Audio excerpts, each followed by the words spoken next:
Okay, I know we're going to have more people on tonight, but if we don't, right here are the rock stars. And I am so delighted to introduce the these people are celebrities. They'll deny it. See, look at him. They're even shaking their heads. They're famous all across the world, everywhere they go. It's like they leave trails of stardust everywhere. They're just amazing. Um, Tom and Sarah reached out to me several months before they were going to come, which is surprising because as part of this global cycling network, people will pop in and they'll let you know they're coming, and they'll text you or message you and go, "Hey, I'm coming in. Do you have a place that I could stay? Could I stay with you either in the backyard or a spare room?" And you usually go, "Yeah, sure, come on over." Total strangers, like you've never known them before. Tom and Sarah, though, I think we knew them in heaven because they just fit right in like brother and sister. It's like, oh my gosh, I never knew that I had this brother and sister from England. They're just amazing. They ended up staying a week with us, which we were delighted. We kept telling the Amazon driver, "No, take it back. Bring it tomorrow so they'll stay an extra day." So they did. They're on a 2-year round the world cycling adventure. And Tom and Sarah, the people here, at least some of us, are headed to Patagonia in a week and a half. And so we want to learn from the masters, the gurus. Yoda, I can't tell. Sarah doesn't look like Yoda ears. Um, maybe you pruned them, but they're both Yoda, the equivalent of Yoda, because they're just awesome. So Tom and Sarah, please unmute and tell us a little bit about you, where you are right now, and then we'll ask questions. Okay. Hi. Hi everyone. Can you hear us? Yeah. Yeah, you can hear us. Cool. Yeah, we can hear you. Um, yeah, cool. So, I mean, we're a little bit groggy. We're in Kathmandu, In Nepal. and Kathmandu being possibly the most revolting, filthy, disgusting place you've ever seen. Uh, Turns out we had food poisoning all night. So we've both had about an hour's sleep. And that's we were sleeping there on the floor. But at least you could see the bathroom from where we're sleeping. So yeah, we're in Nepal. We've just spent 2 months in Nepal, Yeah. which has been amazing. It's an incredible country. Um, shall we go back to the beginning and Just very describe very what quickly. we've done very quickly? Yeah. So we set off 18 months ago, Yeah, so in September 2023 we set off. which is now a long time. And so we set off from home in England. We live in a nice little place called the Peak District in England.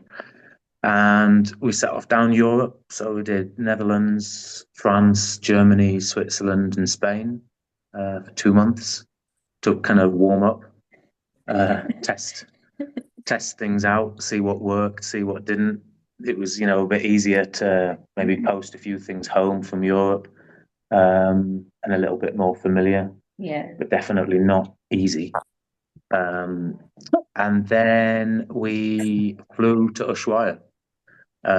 Which is the very, very tip of Argentina, pretty much the most southern kind of city you can get to uh, without taking a boat across anywhere to Antarctica. So yeah, we set off from Ushuaia in South America and we cycled yeah, we essentially just set off north, uh, making sure we yeah, kept the sea on the right side of us. And So we yeah, didn't. So we didn't really have a plan. I'd never even heard of the Carretera Austral. I didn't even know what it was. And we sort of just stumbled our way onto it. doing quite a lot of the sort of classic routes that many people do up South America, but we also then peeled off and did some crazy adventures. Yeah, some mental sort of off-road wilderness, carrying your food for 12 days type thing. Yeah, it's an incredible country up South America. So we spent 6 months up South America, and We then reached Lima in Peru. and that's where we then flew to Lane and Galen's into Phoenix. So we flew from Lima into Phoenix, which, man, that was a contrast to having spent 6 months in South America to then the fiery temperatures of Arizona. I always remember Gailey's opening words of "Welcome to the surface of the sun." And Lane was, "What? You're riding from the airport?" Nobody rides from the airport. Yeah. And then we worked our way up the USA USA and Canada. We did for, I think, 4 and a bit months. And so we went up what's called the Western Wildlands route. And then we also joined the Great Divide mountain bike route. And then when we got to Canada around Fernie. We cycled across Western Canada and then went round Vancouver Island. Then we flew to Japan. So we spent a month in Japan, did all 4 islands there. And then we got the boat to South Korea, which was an incredible place. And spent about 3 weeks in South Korea. And then from there, we flew to Hanoi in Vietnam and did a month in Southeast Asia. So Vietnam, Laos, Thailand. And then from there, we flew to here, to Kathmandu. And we spent a month when we got here doing our yoga teacher training. So we're now both qualified yoga teachers, which is unexpected. But I think we needed the rest. After that long, when we got to the end of Thailand, we were worn out. So yeah, we did a month there, and then we've just done another month cycling from Kathmandu across to the west, like the far western region of Nepal, and then got a 22-hour bus ride back from across the Himalayas of the terrible roads of Nepal. Got food poisoning, and then here we are now. So it's been incredible. Yeah. And yeah, I mean, you're all welcome to just ask us anything you want about any of it, really. Any questions you want. The Patagonia for us, it's over a year ago now. We've just been looking back at photos, so specifics are vague. But I mean, you'll have an incredible time. Those who are going, it's a really special place. It is so beautiful, and yes, you're open to the elements, and the weather will roll in, and you're open to nature and everything that it throws at you. But it's a truly beautiful place, and the people are very kind and warm and welcoming. And there's a great cycling community as well along the Carretera Austral. So even that in itself is something that's really, really amazing to experience. So yeah, you'll have a great time, those who are going. Yeah. Well, we're excited about it. Well, let me first ask if there are any questions from anyone here. I've got some, but what kind of bikes do they ride? So we're on tumbleweed prospectors. So they're monstrously big, heavy, steel framed. It's sort of adventure bikes, really, is kind of what. So they've got very big chunky tires, but they don't have a fork. But the position you sit in is more similar, probably, to a mountain bike than a gravel bike. Yeah, it's for the kind of riding we've done, and we've tried to do a lot of off-road. I can show you it. Yeah, please. That'd be great. Thank you. So that's Sarah's. It hasn't got the bag on the front. There's usually a big canvas bag on the front. roll off hubs. Yeah, they're really good, strong bikes. Yeah, they look. What's that? They've been great. Lauren, did you have a follow-up question? No, I was just curious how were there a lot of steep inclines? Yes. Oh yes. Oh, what on the Carretera? Yeah. Yeah. A handful, Yeah. Okay. a handful. But in general, when we now put it into perspective of the rest of the world, no, like There are steep inclines, and I think the thing that's maybe a bit tricky about them is the fact that, especially on the southern half of the Carretera, where it's not paved, sometimes the gravel can be quite loose. So it just means it's a bit harder going than kind of doing a similar kind of incline on the paved roads. both up and both up and down. Yeah. So, but they're not. Yes, some of them like sharp, but they're not necessarily that long. So a lot of the time, you can thankfully kind of see the top. Yeah. So Nice. it's always a good motivator. Once you go up, there's always a down, right? Yes, definitely. And I think that's the thing with the Carretera. It is very undulating, which makes it really interesting riding. It's really nice. Fun. Cool.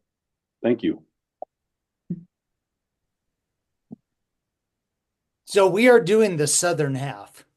Okay, We've so got from where to where? we're not going to go quite to Coyhaique. We fly into Balmaceda, which is the airport that's about an hour or so bus ride away. And then we go right across and down to Villa Cerro Castillo, I think.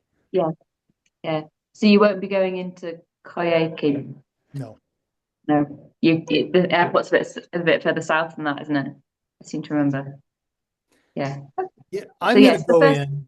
So a couple of us are going to arrive like a day before the others. We're going to take a bus ride in, get supplies, and then come back and we'll go. Yeah, because Coyhaique is a nice place in terms of resupply. The next one after that is probably the next big one after that is Cochrane. Other direction. You're going south to north, yeah? No, You're north to to south. south. Yeah. Yeah, so it's the other way around. Oh, okay. Other way around. So that's the thing. We did it in the opposite direction to what most do, which was great. I mean, we've done that all the way around the world, really. You know, it's great because you meet other people coming the other way, so you get knowledge about what's ahead, which is quite nice. So you'll say again where you're starting. It's Just called south of Coyhaique. Balmaceda. Yeah, cool. So it's up here. There's Coyhaique. Okay, Yeah. and you're cycling all the way down to Video Higgins. Villa O'Higgins. Okay. Okay, so that's a nice stretch. Yeah, it's a really nice stretch. Yeah, so we did all that. We did all that section. At Coyhaique is where we peeled off when we were going north and did some crazy off-road things. So yeah, so from Coyhaique, there's two options, aren't there, from No. there? That would be going north. That's going north, Okay. and they're going south. So yeah. So the first big town you'll get to is Cochrane. And yeah, it's nice. It's a nice place. It has an ice cream bar, so always good to know these kind of things, know what treats are coming up.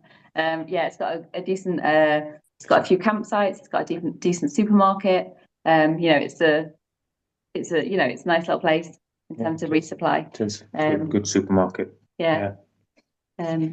So and then So that's your midway point, Cochrane. Yes. Yeah. And how many days are you planning to do the whole thing? We're planning on doing it in, let's see, 7, 8, 9, 10, 11, 12 days. yeah, Okay. that's a good time. Good amount of time. You'll be able to enjoy that. How far did you go a day? Depends. Our average has been probably 55, just the entire world, really. But I think some days 55 kilometers? Yeah. kilometers. Okay, good. Yeah. But I think there were some stretches. So say when from Villa O'Higgins to Cochrane, I think we did it in, if you exclude, we peeled off to Tortel, which is a good option if you need to. Right. Or if you want to, if you have the time, it's 10 kilometers along a very bumpy road. But Tortel, when you get there, is really beautiful. If the weather's good, it's worth going. If the rains come in, maybe not worth it. But if you have the time and the inclination, it's a nice 10-kilometer. You kind of turn off towards the sea, and it's like an inland fjord. The sea is this amazing glacial blue, and they have these little walkways. The whole village is kind of built on wooden walkways, which is an amazing thing to see in itself. And then the setting of it is just beautiful. So, and it's resupply. Yeah, and it's resupply. They have a few supermarkets there. I mean, they're expensive, but because of the nature of how remote it is, just generally. But yeah, they have a few decent resupply points. So along there. So if you're in need of more sustenance, it's it's just 10 kilometers along there to Tortel, and then you'd have to do 10 kilometers back to get back to the Carretera. Okay. So I think some days we were doing maybe up to 80 kilometers, so 50 miles. 50 miles, between 30 and 50. Yeah. I don't think at that point down in Patagonia we were ever doing 100-kilometer days. There was just kind of no need to. The further south than where you're going, yes, we did because of the winds and the stretches. So say from like El Chaltan around those two lakes that are just further south, there we had to sort of do some big 120-kilometer days. But further north of that, they were much more gentle. Yeah, it means you can kind of appreciate being there, and it's like pull off the road and enjoy your picnic and have a sandwich, and yeah. So I think I would, food-wise, I'd always make sure you have a minimum of 24, absolute minimum of 24 hours food with you. Like if not, it's like an emergency kind of food that maybe you don't even really kind of. Well, yeah, I'd have that anyway. So we've carried the entire 2 years an emergency freeze-dried meal each. I think we've got 1,000 calories of emergency food. We haven't touched it for the entire trip, and we've carried it everywhere, every single, and hopefully we'll take it home with us. And that's just that will see us through 24 hours. If it's one of those situations where if there's one resupply point, and for whatever reason on the day you're there it's closed, or something like that. I mean, it's not maybe necessarily a concern so much on the Carretera Austral, but just generally it's just something that we have kind of got into the habit of doing. But that for us has been our emergency food. As in, like, on top of that, we've also always carried at least a night's food. Yeah. So even if that's like 2 packets of super noodles and some lentils, and a couple of Snickers, just the moment we don't have it, and this happened to us in Nepal, because Nepal is really easy for food. There's food everywhere. But there was just one evening when we suddenly sort of lost all of our decision-making ability, and we were like, why is this so difficult? Why can't we decide whether to just do 10 kilometers to the next town? And it dawned on us, because we don't have any food. So it's like, because we never know, well, what if there's nothing at the next place? What if that's closed? What if it doesn't exist anymore? If you've got food and a tent, fine. Like your decision-making ability to just be like, we can push this next little bit. There's a little bit of uncertainty. I think it's that kind of self-reliance, knowing that you've got everything with you. So having that extra kind of 24 hours of food means that if for whatever reason something happens, if your bike breaks really unexpectedly and actually it takes you much longer and the sun's setting, it means actually you're fine. You've got the food you need to eat, you've got your shelter in the tent, you've got a cozy warm sleeping bag. And actually, in the scheme of things, you have to just remind yourself that even though in that moment, of course you'll be stressed, and of course it'll be a very uncomfortable kind of situation, you have to just remind yourself, no, we're fine. We have what we need. We've got.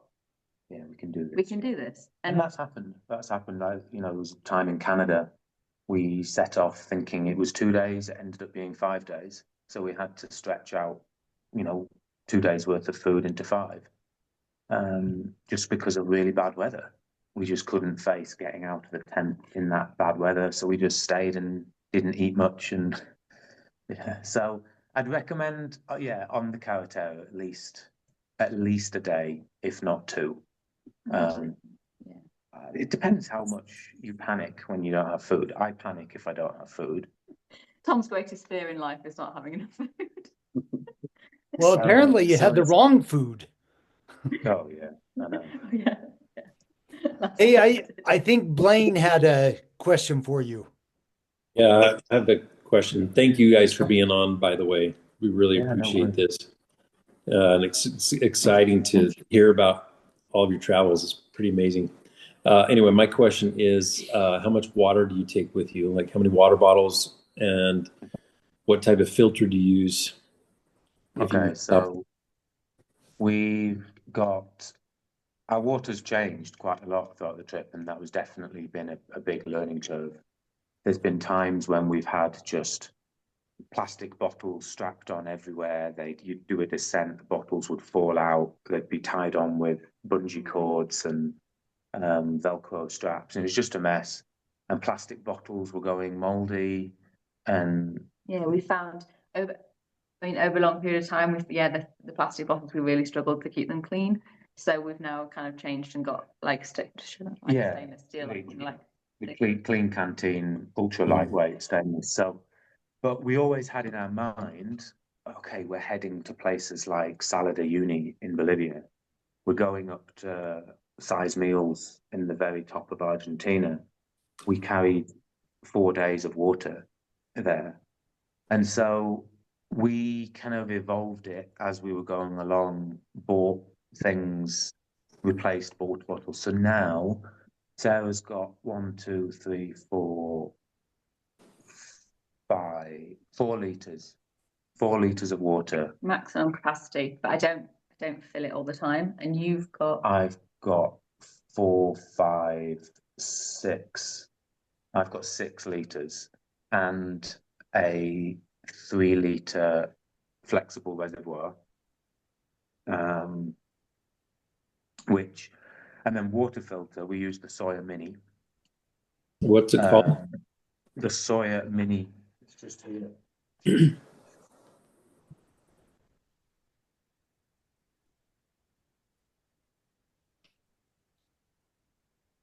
So, yeah, the Sawyer Mini is one of the only ones tiny, really lightweight. That's how small it is.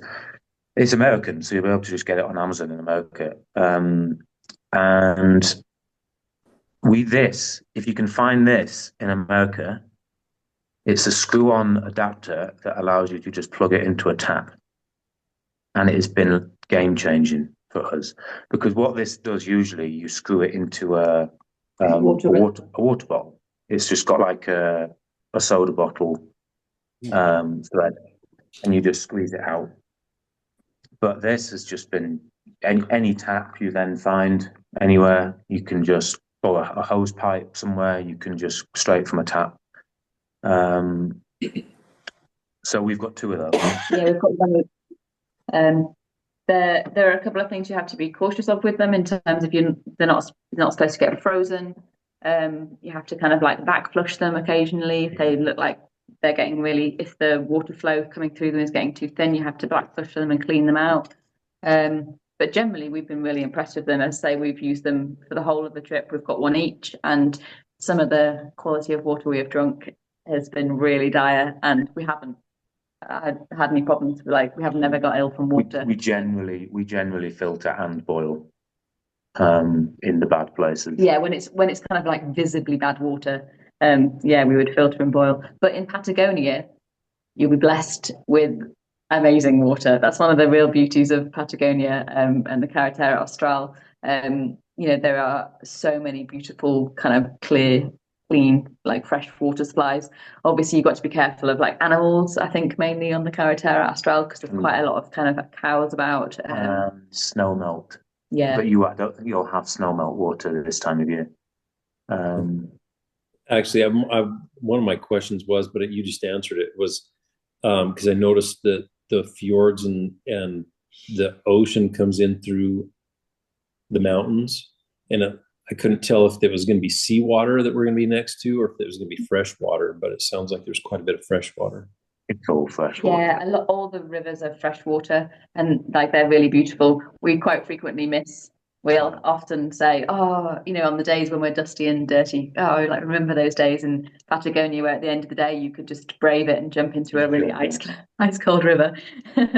You've got to do that. Yeah. The immersion in nature in Patagonia, especially when you get off the road and get in some of these clear waters. There's an amazing lake south of Cochrane that you can drop down. It's probably 6 kilometers maybe Off the road. down south of Cochrane. Yeah. You could, even if you were camping there, you could go that evening. I think there's one closer, just crystal clear lakes to swim in. They weren't that cold either. Yeah, but some of the mountain rivers, the temperature, yeah, they're freezing. What time of year did you guys go to Patagonia?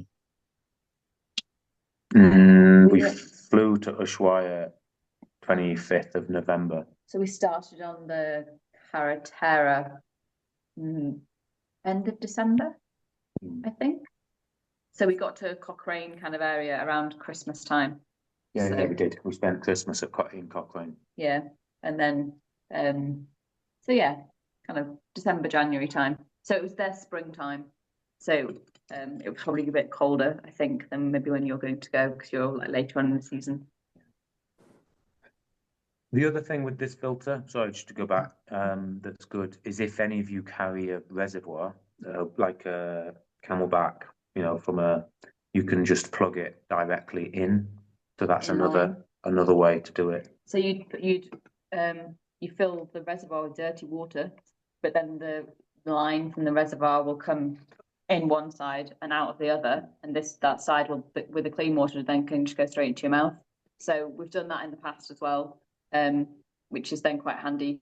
But the only thing with that is then obviously your reservoir is like a dirty water reservoir. So later on, when you then get home, it takes a bit of cleaning and sorting out. But yeah, that's been handy for us in the past.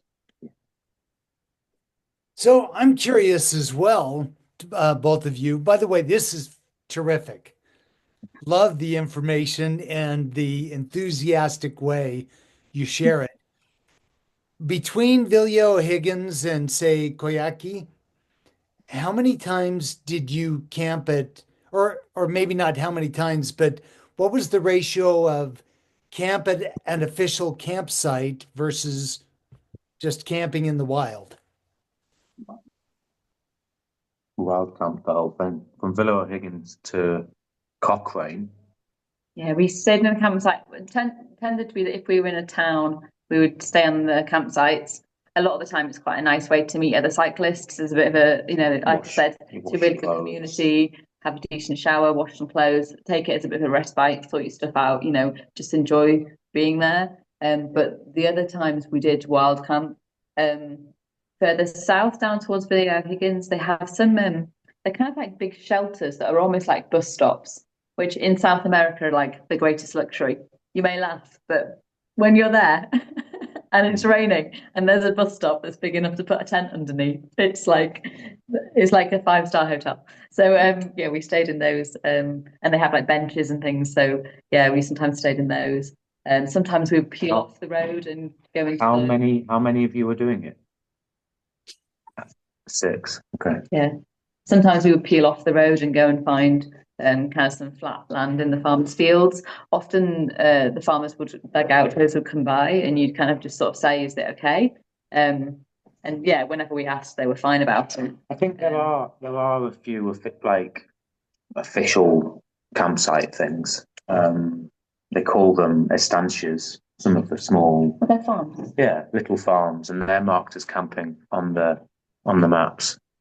So maybe for you as a group of 6, they might be better. They're not necessarily nicer. You don't then get that sense of, being able to jump and wash in a river, but maybe as a group of six, it is going to be easier to be on the. And they're very basic campsites. It is still very much in part of nature. It's generally just a farmer's field that has a sign that's saying camping. So it's not really all too dissimilar from being kind of like, from wild camping really. They don't really have plush facilities. It's, it is all very basic. And I suppose, as a group of six, it might be quite nice to kind of regroup at the end of the day and know that, you're going to get there and everyone will be there. Yeah. But it was a mix of things. We just sort of it depended on a lot on the weather and how the day was going and how far we wanted to go. Okay, that's really helpful. By the way, so Lauren and Blaine, they're both going to Patagonia.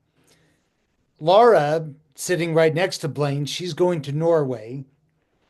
And Mila is from Peru. She may join me in Turkey. Wow. Truly international. Gayleen is also doing Norway this summer. Wow. Yeah. That's cool. That's amazing. Well done, Gayleen.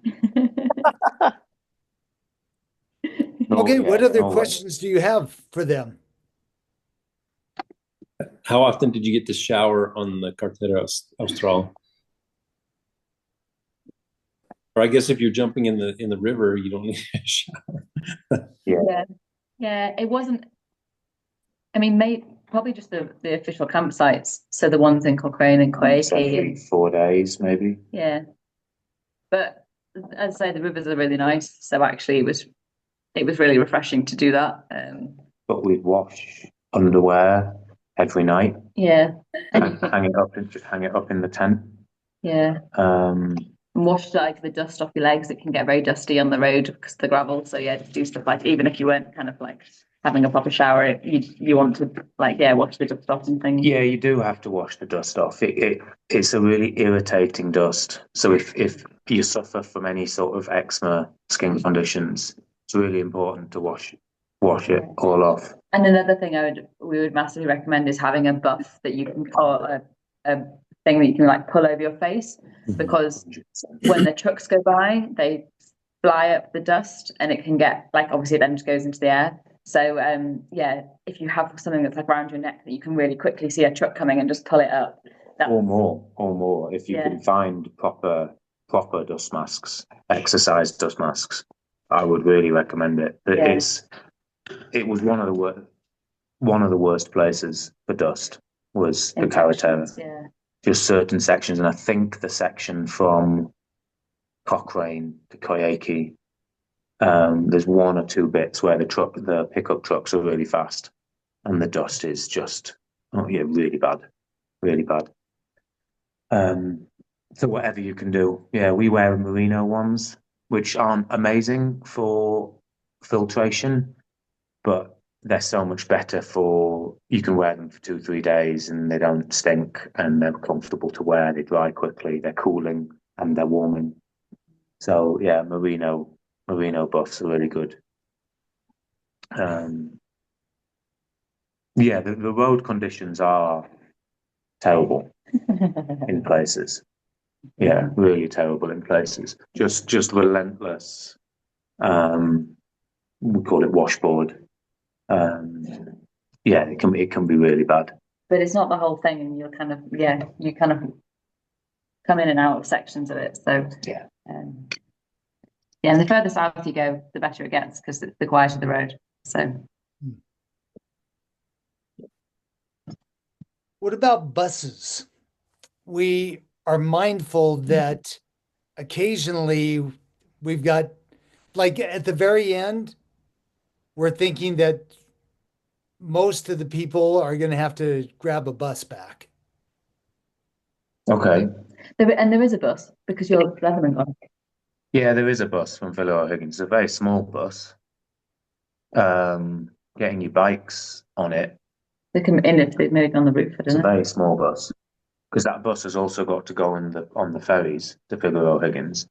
Yeah. But I had my multi-tool got left in Chile, and it made its way on the bus up to Tortel. Yeah, we collected it in Tortel. The multi-tool went on an adventure of its own without us. We finally collected it on the bus back in Tortel. So there are there small is. buses. And the hostel, I assume you'll stay at the same hostel, the main hostel in the middle of Villa O'Higgins. It's really nice. Yeah, it's called El Mosco. It's really, really nice. It's got a big campsite outside of it as well. So even if the hostel itself is full, you can just camp outside. It's kind of the beacon at the end of the journey for most people. And the hosts there are really, really nice, really friendly guys. So they can help with anything like that in terms of, buses and things. Higher up, I suspect there probably are buses between like Cochrane and Coyhaique, but it wasn't something that we really, because we didn't need to use it, we didn't really pick up on it. Yeah. If you need like emergency transportation, you can just hitchhike easily. Like there's pickup trucks everywhere, and you'll just chuck a bike in the back. So if one of you needed to go ahead or you fall behind, then I'll catch you up. You can easily hitchhike. So like even when we went into Tortel, we hitchhiked back out of Tortel, didn't we? Just 5 kilometers. It was like, well, like I know it feels like nothing, but when you're on the relentless washboard and you're kind of doing a bit and out and back, we just put our thumb out and someone stopped. Yeah. The Chilean people are really, really lovely, like super friendly, really helpful. So yeah, just Okay. Man, there was another question I had. There is an airport in Villa O'Higgins. A lot of people fly in and out. It's tiny. It's a tiny airport, but that is generally how most people fly in and out. Yeah. Is there a bike shop there? No, not in Villa O'Higgins. There is in Cochrane. Yeah, there is in Cochrane, and there is in Coyhaique. Decent bike shop in Cochrane. Okay. And in Coyhaique. That's where we bought the chains. Yes, Coyhaique is where we bought the new chains. Cochrane is where that's quite a small shop. In Cochrane it's a small shop, and in Coyhaique is a much bigger shop. So if you needed parts or something, someone broke something along the way and they needed to hitchhike back, Coyhaique's definitely got a bigger bike shop. It's got a couple actually, I think. Whereas Cochrane's is very small. So you'd maybe just have to try your luck with what was there. But equally, even things like at the hostel in Villa O'Higgins, because they get so many cyclists, they have like a box of stuff that cyclists have essentially left, and it's like essentially a spare parts bucket. Yeah, I fixed someone's bike from that bucket. There was a guy we kept bumping into in his bike. He just kept chewing through brake pads and all his spokes were loose and everything. So I gave his bike a full service from a box of spare parts, old parts that had been left at a hostel. Yeah. So are you guys? Oh, I remember my question. Did you go to the Marble Caves? No, we didn't, but many people did, and they really enjoyed it. I think it was just a timing thing, was it, for us? Yes, many people enjoyed it, but also many people were like, meh. It was kind of all right. Maybe. I think if you enjoy kayaking, and being out on the open water, then I think it's probably worth going and doing. Whereas I think it would have taken an extra day or something by the time we'd got there and then gone and done the kayaking and so we didn't do it. I think it would have been expensive. I think that would have been our main. We just wouldn't have really wanted to have spent. It would have been above our budget. So things are quite expensive that far south in Patagonia. Food is very expensive because it just takes it's so far away. It takes so long to get there. So food is very expensive, and fresh fruit and veg is quite hard to come by. You might find a moldy banana or manky apple, but and you'll be paying a lot for it. So yeah, like we typically eat pasta, an onion, and a can of beans, like black beans or chickpeas. That would probably be it. Yeah, very simple, very basic. Whatever vegetable you could find, if you could find a couple of tomatoes, we maybe chop them in, that sort of thing. But just yeah, simple food. Are you taking stoves to cook for yourself? Yeah, you'll need to. Yeah, you'll need to. Yeah. Okay. Mila, did you have any questions? No? No, I'll be a complete novice. So for me, it would be, you know,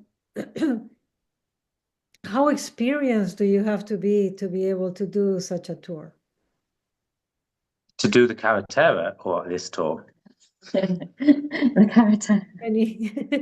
I think to do the Carretera, you can set off as a beginner. Yeah. Yeah. We met many people who were. Yeah, we like, did. we met people on every possible different bike, every style of bike, every age, every health. So, yeah, we met that guy, PJ, he's in his 70s, on a road bike, a sort of old road bike style touring bike with huge panniers on. And yeah, he walked up the hills, he walked down the hills because his bike couldn't even go down the hills, but he still did it. And he still enjoyed it. And, you still get that experience and that adventure. And we met, there's then us on our fancy bikes, and that sort of meant we were able to do it quite quickly. But you'll have the group with you. And so the decision making of food, should we sleep here? Like all of that, it'll be so much easier as a team effort than having to make those decisions on your own. But at the end of the day, none of these decisions at the time, they're difficult. And at the time they feel huge. But you just have to remind yourself that you've got everything you need. And you're like a little snail or tortoise with your home on your back. Like you've got everything you need. It is a safe place, and you just go, well, what's the worst that can happen? Yeah, it'll be an adventure. If something does happen, then that's if something breaks, you'll find a way of fixing it. If you're hungry, you'll find a way of getting some food, or you'll make the decision to stop and eat some food. These sort of adventures are very much a lesson in kind of like fixing your own problems in a really good way, because and even though at the time when you're tired and when you're hungry and when the weather's turned, it feels like it's this huge thing. But you really just have to remind yourself. And I often have little internal conversations just to be like, no, I'm okay. This is okay. So it's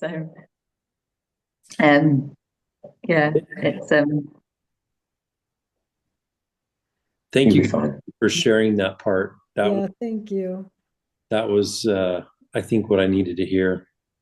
Yeah, no, you'll have a great time. And you learn so much on these kind of journeys, like not just about yourself, but also about how to do it. And I think it can feel overwhelming when you set off because it all feels new.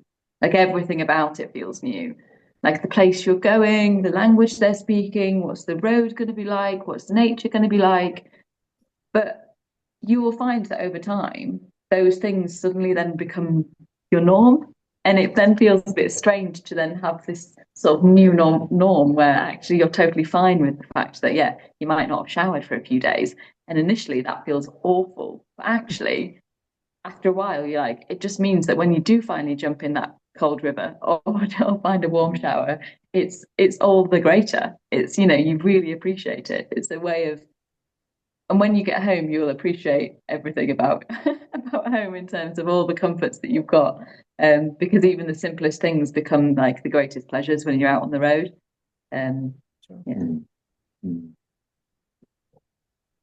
What what advice would you give anybody, not just for the Carretera Austral, but anybody embarking on any kind of a cycle tour? It's a big question. That is a big question.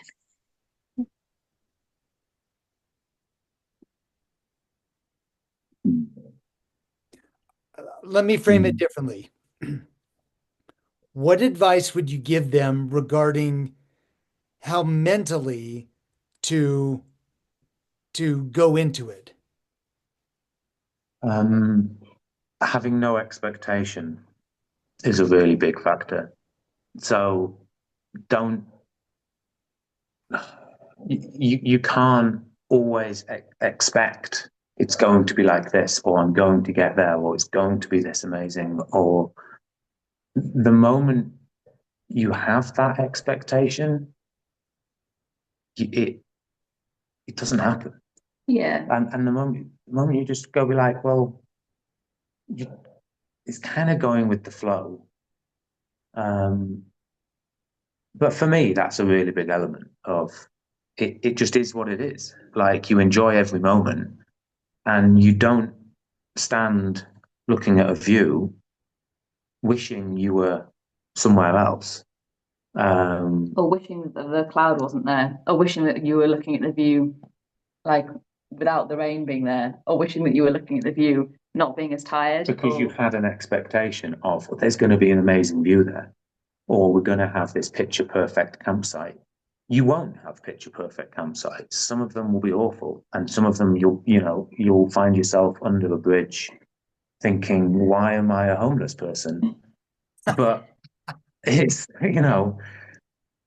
it's there. That's what you then remember. And then there's other times when you're there and you go, how did we get here? Yeah, like it's so unbelievably amazing that you wonder how on earth you found yourself in that position, or how that happened, or how things have aligned in a way that you suddenly think, wow, look at where we are. Look at what we're looking at.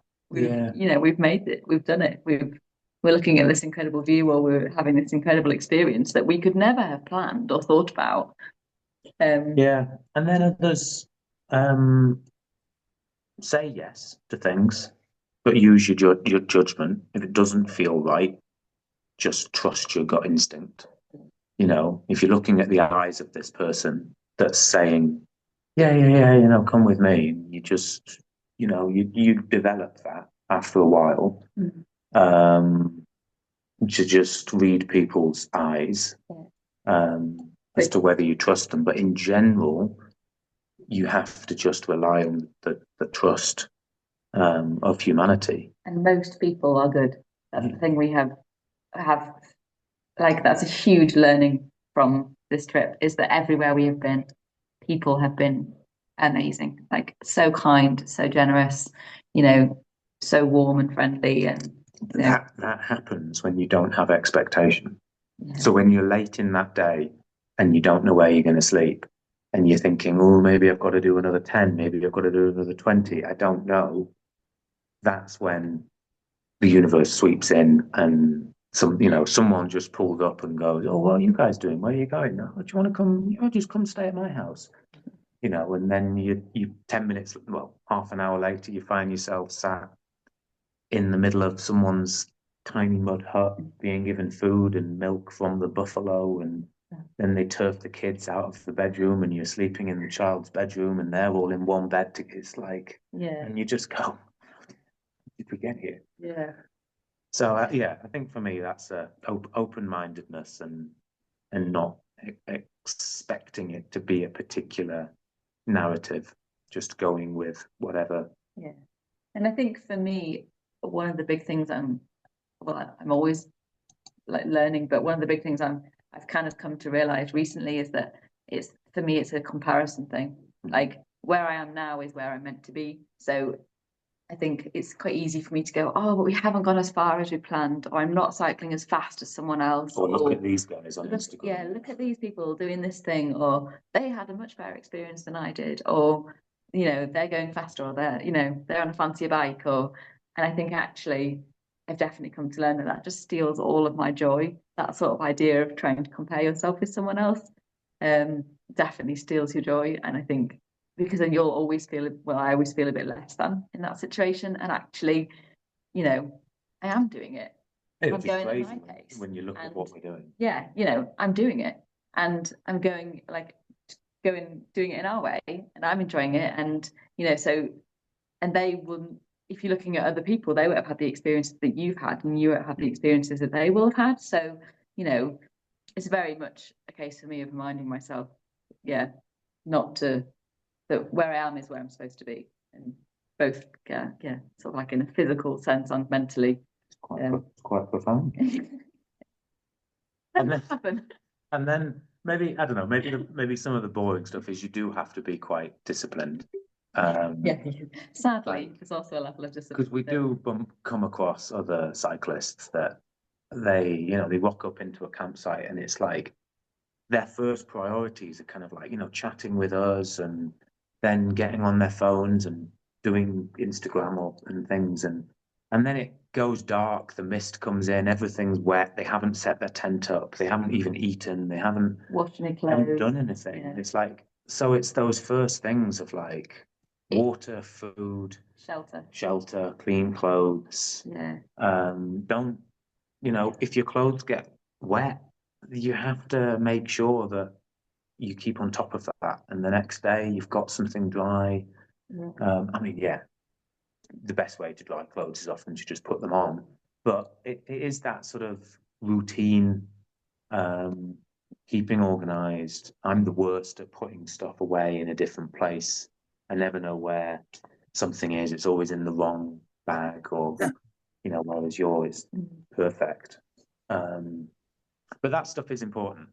Yeah, but sadly, even though, you're on the road and you're on the adventure, there are a level of chores, sort of in inverted commas, that need to be done in that sense, in terms of making sure that you have food, water, shelter. It's not that you can't cook in the dark or go filter your water in the dark, but it's just a lot more difficult to do, so. And many people aren't as precious about their equipment. They're not bothered if their bag breaks, and water gets in or dust gets. Yeah. Some people, they just don't mind. Like, whereas for us, it's like, no, we like to keep, this is all our stuff. Like, and so, tidy stuff, tidy mind. It's kind of like. And think just keeping on top of it. I think it's the phrase we use in the UK. I don't think you really use it in America, but be asked, in terms of like, if there's a problem, so if you're cycling along in the day and you're thinking, oh, actually, I've got a saddle sore that I can feel, don't just persevere with that. Like, stop when you kind of first feel it. Put some more chamois cream on or something. Or if it's raining a bit and you're like, oh, I'm just going to keep cycling because you can't be bothered to stop and get your coat out, then I would say no, always when you first notice those kind of sensations or feelings, be bothered, stop. You're carrying this stuff, you're carrying waterproof gear, you're carrying a small amount of medical stuff, so use it when you need it. And then it means that you're going to prevent small problems becoming bigger problems later down the line. Collect water half an hour before you stop in the evening. So just as you're starting to get to that point, think, okay, keep a lookout for it. Yeah, that's a good place for water. And then, you've got to carry it for your last hour, half an hour. But those things do make a difference. Yeah, because then it means that in that sort of situation, if you then sort of 5 minutes down the road find the most perfect camp spot, really flat, lovely ground, but there's no water there, if you've already got some water with you, then you can just stop. And that's kind of, you then don't have to think, oh, it's great, but there's no water. But generally speaking, water's not a problem in Patagonia. No, it's not at all. So. Any other questions? This is amazing. Honestly, 5 away. We've got, we're not going outside today, so you can take up as much as our time, should I? Well, I appreciate that. Well, I don't feel like eating and drinking. About anything. It doesn't have to be about Patagonia, but yeah. Does anybody else have any other questions? Blaine. How is it that you can travel for, what is it, 2 years now? What do you do? We got breaks from work. So we're on career breaks. Which is incredibly lucky. That would be kind of unheard of in America. But yeah, we both worked at universities and we kind of asked, we sort of looked up what the policies were, and we don't have kids, so we kind of used the maternity leave angle to be like, well, look, everybody else is getting all of this maternity. That's not an option for us. So, and yeah, they said yes, and they agreed to 2 years. So we're fortunate in that respect. Yeah. Yeah. So obviously we're Amazing. not earning whilst we're away, but we know we have jobs to go back to, so we're kind of able to use savings. Yeah. Now, Mila also asked if you have an Instagram page. Yeah. Are We you do. recording it and are you posting the pictures and Yeah. So we've got Instagram and a website. Both are called Tumbling Diaries. how is it? How, Tumbling Diaries. what's the I'm second? sure Lane can share it with you. Yeah, there you go. Tumbling Diaries. So that's both the web page, which is a blog. So Sarah does all the writing, and I do the photos. And then Instagram is, a sort of a necessary evil. It's nice for keeping in contact with people, because you do meet people on the road, and it's a very easy way to just transfer contact information. But it is a chore. I don't know how much joy it brings doing that on the road. Yeah. Yeah, I lied. It is actually, I'm going to post it here, Tumbling Diaries. Okay. .co.uk. That's what. And their website and their Instagram and the pictures and stuff, it is so interesting. It's well worth checking out. I've been following you guys the whole way because, as you know, we adore you too. The writing is good. The photos are fascinating. Like it's all just a joy. It's great. Thanks, guys. I found you. Found you guys. Well, much love to you guys. Thank you. 1,000 thank yous for the time and effort, No, no especially worries. given your groggy food poisoning episode. Yeah, I know. It hasn't happened in a while. It hasn't happened since Peru, actually. So, but man, don't Kathmandu. Oh, it's filthy. Nepal's lovely. Nepal is amazing. Nepal is an incredible country. I would highly recommend looking into the route we've done, Lane, as a future event. Okay. Yeah. And then next we fly to Kazakhstan tomorrow. Oh, really? Yeah. Oh, you guys, I'm so jealous. Well, you say Because that, but then you know, like it's -17. it's minus. It's pretty I'm not cold. jealous.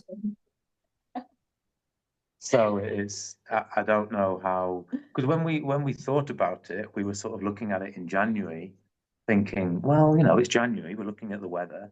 It might warm up by March. Yeah, it hasn't. They're having a bit of a cold spell, a super cold spell. So we'll see when we get there to work out what we're doing. So yeah, next we fly into Almaty, and then we'll do Kazakhstan, Kyrgyzstan, Uzbekistan. Yeah. And then because of border crossings, we have to fly into Azerbaijan. You can't land border cross into there. And then hopefully from Azerbaijan, we can cycle all the way back to England. Yeah. I mean, we're almost home then, right? But we've got 6 months left, so we need to get going if we need to. Right. Because you'll go through Turkey, probably Bulgaria, or will you go Turkey. Greece? No, probably north. Probably Okay. north. Maybe Romania, Hungary. I know. So yeah, if any of you ever have any questions, just message us through Instagram or on the website, or anything for any more info. Yeah. Even if it's anything, bike questions or gear equipment questions or that sort of stuff. You guys, thank you. Thank you. This has been an absolute treat. Can we just give them some love? however you want to do it. And you know that Gayleen and I absolutely love you.